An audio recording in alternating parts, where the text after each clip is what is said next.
Сезімі терең әйелдер. Сезімі терең әйелдерді көпшілік түсіне бермейді. Себебі олар ерекше болмысқа ие. Мұндай әйелді өмірде бір-ақ рет жолықтырасың. Мұндай жанның ақылына көркі сай болады. Тереңдік деген сол болар. Олар адамның жан сұлулығын бір көзқарастан байқағыш. Өз кемшілігін ұнататындар адам бойындағы ізгілікті ғана көретіндіктен, кейде оларды аңғалдығы баладай деп жатады. Бүлінген дүниеден көркемдік тауып алғыштар. Олардың қолдары қираған заттың әдемілігін сезгіш. Олар бәрін сезеді. Қайғыны да, ләззатты да, бақытты да, мұңды да, сенімді де, қорқынышты да, тыныштықпен у-шуды да. Өзгенің сезімін айтпаса да біледі. Өзгенің ахуалын өзінің ахуалындай таниды. Өзгенің түйткілін өзінікіндей көреді. Айналасындағы жандармен тығыз байланыста өмір сүреді. Оларды көңілшек, сезімтал дейді.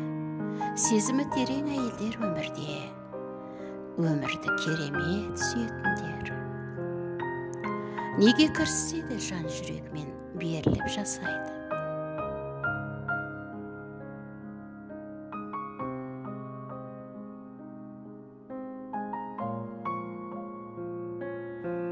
Олар түйткілдің бетіндегін емес, тереңіндегі себебін көргіш. Ел көрсетпейтін, дауыстап айтпайтын өмірдің тылсымын сезгіш. Кейде өз бойындағы байқамаған қасиетті солар көрсетіп береді. Көпшілік оларды мінезді, ойлы деп атайды. Олар қарапайым, тек сырт көзге күрделі болып көрінеді. Мұндай жанды жолықтыру әр адам үшін үлкен олжа. Өйткені олар өмірдің басқа бір деңгейін көрсететіндей. Әлде қайда терең, әлде қайда маңызды.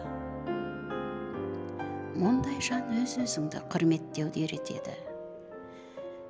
Сенің де бүтін әлемнен кетігін тапқан бір кірпіш екеніңді сездіртеді. Шын мәнінде мәні бар дүниеге назар аудартады.